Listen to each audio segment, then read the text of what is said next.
안녕하십니까. 신의균의 국방TV 시큐리티 뉴스입니다. 오늘도 세 가지 소식 알려드리겠는데요.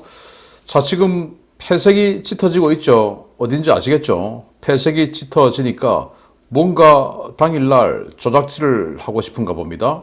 정말 말도 안 되는 법을 패스트 트랙으로 처리하겠다고 하는데 언뜻 들어보면 그래 그렇게 해야지 라는 생각이 들어요. 그러나 한 칸만 딱 안에 들어가 보면 그게 말이 돼? 라는 생각이 들거든요. 어떤 이야기 하든지 제가 알려드리겠고요. 그리고 정말 구역질 나는 사람 하나 있습니다. 그 사람이 정말 희한한 소리 했는데 그 희한한 소리 알려드리겠고, 그리고 배팅 업체가 있어요. 그 배팅 업체에서 이번 한국의 대선 결과에 대한 이 말타에 있는 이 배팅 업체인데 결과를 지금 발표했습니다. 아주 긍정적인 내용인데 한번 보겠습니다. 한 달여 남은 대선에서 여당의 패색이 짙어지는 가운데 여당이 또 이상한 법안을 내놔 논란이 되고 있습니다. 대통령 선거라는 중요한 선거를 인터넷으로 치르자는 황당한 법안이 상정되어 다음 주 패스트 트랙으로 처리될 것이라는 소식입니다. 현 집권 여당이 감염병 확산으로 인해 격리 중인 국민의 참정권 보장이 어렵다며 격리 국민도 투표에 참여할 수 있도록 인터넷을 통해 투표하는 이른바 K보팅을 도입하겠다며 선거법 개정안을 발의했습니다. 2월 8일 국회 입법예고 시스템에 등록된 공직선거법 일부 개정 법률안은 국회 정치개혁특별위원회 김영배 의원을 비롯한 여당 의원 52명이 공동 발제자로 이름을 올렸는데요. 이 개정안의 핵심은 격리 조치된 사람이 선거 당일 인터넷을 통해 거소 투표를 신고하고 당일 특급 배송, 이른바 퀵 서비스를 투표용지를 받아 투표하는 것을 허용하는 내용을 골자로 하고 있습니다. 이 개정안은 온라인으로 거소 투표 신청이 불가능한 현행 제도를 고쳐 선거 당일에도 격리 장소에서 거소 투표를 인터넷으로 신청할 수 있게 하고, 투표용지는 보안을 장담할 수 없는 퀵 배송 업체를 이용해서 개표소로 옮기겠다는 사상 초유의 정신나간 투표 방식을 합법화하자는 내용을 담고 있습니다. 여당은 9일 국회 행정안전위 전체 회의를 열고 이 법안을 다음 주 패스트 트랙 안건으로 올려 신속하게 처리한다는 방침인데요. 이렇게 되면 신원이 확실하지 않은 사람이 타인의 주민번호를 도용해 불특정 장소에서 투표지를 받아 선거에 참여하는 사상 초유의 사태가 벌어지게 됩니다. 여당은 패색이 짙어지면서 점점 더 사전투표와 거소투표 등 현장 투표를 막기 위한 대안 마련에 총력을 기울이고 있는데요. 선거 결과를 떠나 이런 짓을 벌이는 자들, 국가의 근간을 흔들며 민주주의 체제를 파괴하는 죄를 반드시 물어야 되겠습니다.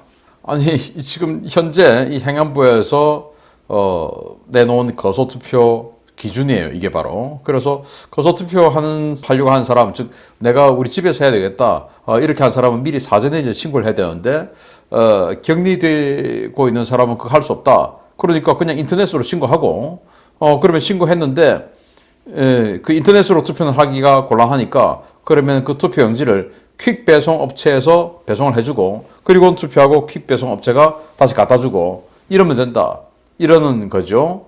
그리고 이게 당일날 갑자기 또 뭔가 나 오늘 갈 수 없어, 코로나 확진됐어, 이렇게 하는 사람들은 당일날도 인터넷 신고하면 바로 그냥 대기하고 있던 퀵 배송 업체에서 갖다주고, 선거 딱 찍어서 주면 퀵 배송 업체에서 갖다준다, 배달해준다. 아니 무슨 뭐 배달의 민족에 지금 뭐 밥 시킵니까?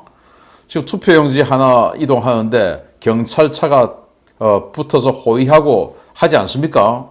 그런데 퀵 배송 업체들, 제가 퀵 배송 업체 기사님들을 폄하하는 거 아니에요. 그런데 그 배송하는 기사님들의 신원, 그리고 그들의 신뢰, 그거 어떻게 담보합니까? 그리고 그 퀵 배송 업체 배달 기사가 당일날 다른 사람으로 교체가 되고, 또는 이 제도를 위해서 미리 침투해 있는 이런 사람일 줄 누가 장담합니까? 퀵 배송 업체 뽑을 때 국정원에서 신원조사하고 뽑습니까? 아니죠. 그런데 경찰 공무원은 어떻게 믿냐? 경찰 공무원 채용할 때 신원조사 다 하니까, 그리고 공무원 신분이라는 그 담보를 걸고 일을 하니까 믿어주는 거 아니겠습니까? 그런데 퀵 배송 업체를 우리가 밥을 시켜도 이거 언제 오냐 하고 기다리고 있는 그 퀵 배송 업체를 지금 이 투표용지를 나르는데 사용한다? 이게 말이 됩니까? 그거 어떻게 해야 돼? 지금 격리하고 있는데 가서 찍어야 되죠.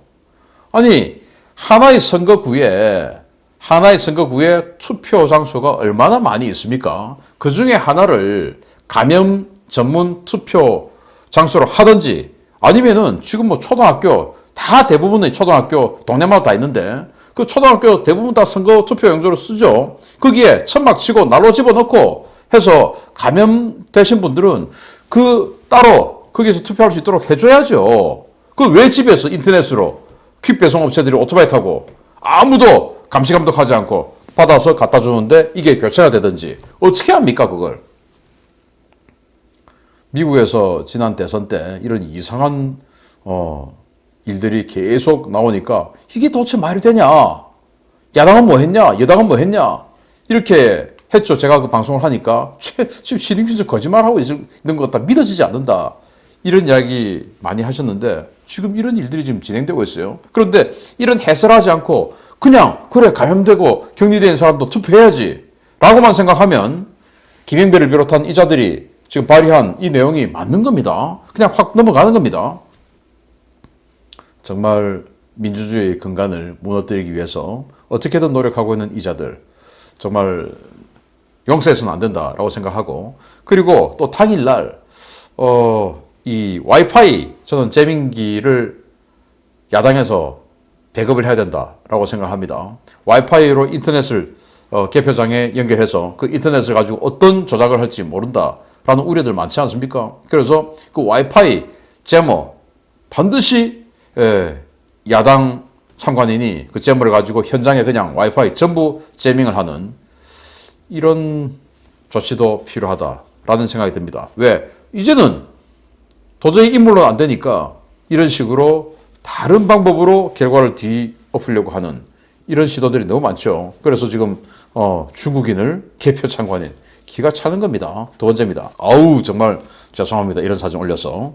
우리나라 자칭 민주 세력의 특징은 입만 열면 민주를 외치지만 그 누구보다 권위주의자, 전체주의자 면모를 보인다는 것인데요.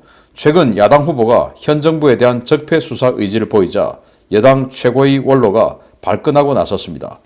이분 스스로 민주주의 운동 젊은 양심이라고 했던 분이 맞나 싶습니다. 당대표 시절 20년도 짧다. 100년은 집권해야 한다. 라며 장기 집권 독재 발언을 해 무리를 빚었던 여당 선대위 상임고문 이해찬 씨가 정권 교체 뒤에 현 정권의 비위 행위를 수사하겠다는 야당 대선 후보의 발언에 감히라는 표현을 쓰며 반발하고 나섰습니다. 이 씨는 야당 후보가 제주에 가서 노무현 전 대통령의 이름을 말하며 악의 눈물을 흘렸는데 그는 검사 재직 시절 정치 보복으로 대통령님을 모해하고 우리 곁을 떠나는데 일조했다. 라며 당시 박연차 게이트 사건 수사와는 전혀 관련 없던 야당 후보를 물고 늘어졌습니다. 그는 야당 후보가 현 정부에 대한 정치 보복을 선언했다. 기가 막힌다. 적폐가 뭐냐? 적폐는 오랫동안 기득권을 움켜쥐었던 사람들의 부정부패가 썩고 썩어 켜켜이 쌓인 것이다. 라며 어찌 5년도 안 되는 시간 동안 검찰과 감사원, 보수 언론에 시달리고 K방역과 G10 국가를 향해 여념없이 달려온 현 정부의 적폐가 있을 수 있단 말이냐 라고 성토했습니다. 그는 현 정부에 적폐라 할 만한 게 있다면 고속 승진을 한 윤 후보다 라며 어디 감히 현 정부의 적폐라는 말을 입에 담는단 말이냐 라며 격앙된 심경을 토로했습니다.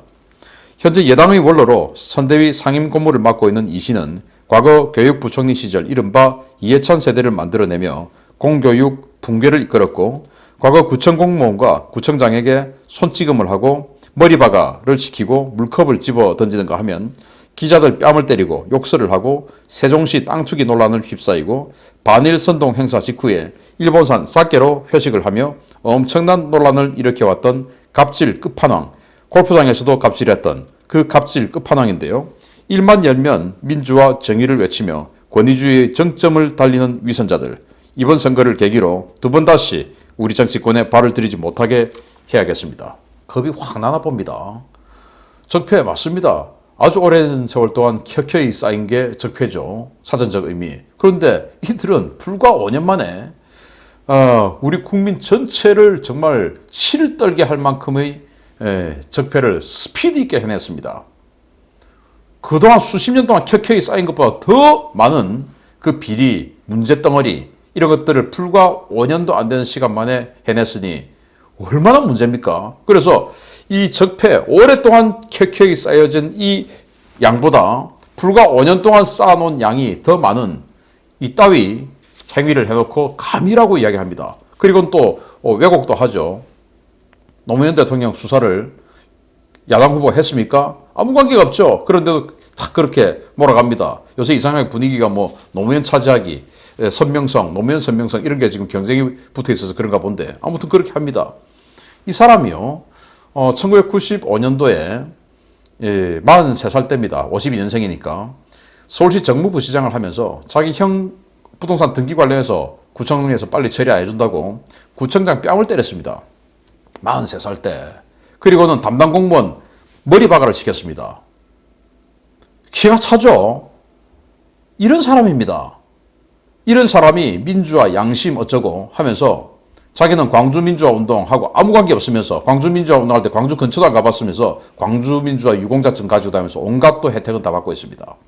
정말 입만 열면 거짓말, 돌아서면 뒤통수 치고 입거 돌뒤 하면서 그들의 모든 혜택은 다 받아들이고 또 돈은 또 얼마 많은지 또 돈은 또 얼마 좋아하는지 아니 세종시에 국회의원 하러 가가지고 또 참 알토란까지도 땅을 사고 그 자기 땅 근처로 또 인터체인지 고속도로 인터체인지 땡겨버리고 정말 실력도 좋습니다.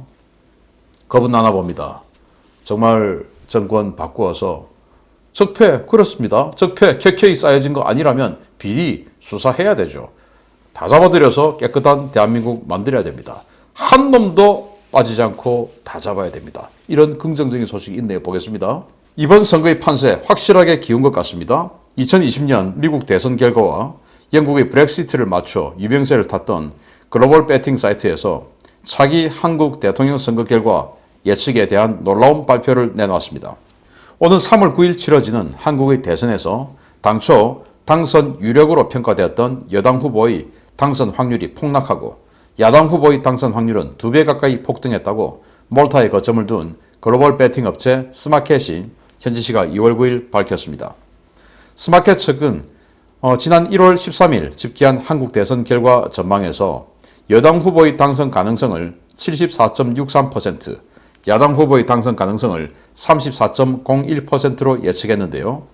약 한 달 후인 2월 9일 집계한 전망에서는 여당 후보 35.21%, 야당 후보 63.29%로 완전히 역전된 양상이 나타나고 있다고 밝혔습니다. 배당률은 윤 후보 1.35, 이 후보 3.70으로 100원을 걸면 윤 후보에 건 사람은 135원, 이 후보에 건 사람은 370원을 받게 되는 상황으로 해외꾼들은 야당 후보의 승리 가능성이 크다고 보고 있는 것으로 나타났습니다. 재미있는 것은 이 사이트에서 지난달 여당 후보 승리를 점치자 여당 지지자들이 이 사이트의 배팅 결과 화면을 캡처해서 대대적으로 선전하며 해외 전문가들도 이 후보의 승리를 유력시하고 있다. 이게 제대로 된 당선 가능성이다. 지금 언론은 여론을 조작하는 것이다. 라는 등의 주장을 폈는데요. 당시 여당 지지자들은 한 달 만에 뒤바뀐 현재 상황에 대해서는 철저하게 함구하고 있습니다. 이런 양상이 나타난 데에는 이른바 본부장 논란과 대법관 논란이 계속되며 여당의 악재가 쏟아지기 때문인데요. 부디 선거 당일까지 이런 기세가 계속되기를 기대해 봅니다. 참고로 본부장은 본인, 부인, 장남, 대법관은 대리처방, 법인카드, 관용차입니다. 재밌죠. 본부장, 대법관. 참 기가 찹니다. 본인, 부인, 장남. 야, 어떻게 그렇게 버라이어티한 집안이 있을 수가 있습니까? 참 기가 차죠. 그런 버라이어티한 집안의 수장이 대통령을 하겠다고 하고 그 사람의 지지도가 38% 꾸준히 찍고 있는 이 상황이 그 38%는 정말 기가 차는 대한민국 국민들 아닙니까? 참 희한합니다. 그래서 38% 찍어 주십시오. 예. 나머지 62%가 올바른 판단하면 되는 겁니다. 자, 그런 결과가 그대로 이 배팅 사이트에 나왔는데 도박 사이트죠. 여기에서 이 사이트에서 지난 미국 대선 결과를 95% 확률로 바이든이 이기겠다라고 예측을 했었고 바이든 이겼죠. 그리고 브렉시트, 영국이 EU를 탈퇴할 건가 말 건가 이걸 90% 확률로 영국 브렉시트 한다라고 예상을 했는데 브렉시트 했죠. 이런 그 아주 확률 높은 것인데 불과 한 달 전만 해도 이가 이긴다 라고 하고 이의 당선 가능성이 당시 74.63%, 그리고 유는 당시 34.01%. 그런데 지금 2월 9일 채 한 달도 안 된 이 시기만에 이가 35.21%, 완전히 그냥 반토막 이상으로 나버렸죠. 그리고 유는 34%에서 63.29%로 2배 가까이 폭등했습니다. 그러다 보니까 이 승리 배당률도 거의 이가 윤에 비해서 3배 정도 높다. 배당률이 높다라고 한 것은 거는 사람이 적다라는 거 아니겠습니까? 윤에게 예를 들어서 돈이 이만큼 걸려 있으면 이는 이만큼 걸려 있으니까 이 사람이 따면 이걸 이제 나눠 받으니까 훨씬 배당률이 크죠. 그래서 배당률 3.7, 여기는 1.3. 그 정도로 지금 전 세계인이 여러 가지 데이터를 가지고 바라보는 한국 대선은 야당이 전공 교체를 성공한다라는 겁니다. 자, 그 배팅이 다른 조작질만 들어가지 않으면 그대로 이어지게끔 될 것 같습니다. 정말 야당 눈 부릅뜨고 지금 각 사람들이 제기하고 있는 이 조작에 대한 이 개연성, 가능성, 이런 것들 전부 하나하나 체크해서 막아내야 됩니다. 그게 당신네들의 역할입니다. 내가 당선되면 내가 어떤 자리 한번 받아먹을까? 나는 어디로 갈까? 이런 거 생각하지 말고 일단 그런 위험 요소 다 제거하는데 전력을 기울이기 바랍니다. 그런데 지금 제가 지켜보면 벌써 축배 들려고 샴페인 잔에 샴페인 뚜껑 따는 사람들 저는 눈에 보입니다. 정신 바짝 차리기 바랍니다. 마치겠습니다. 감사합니다.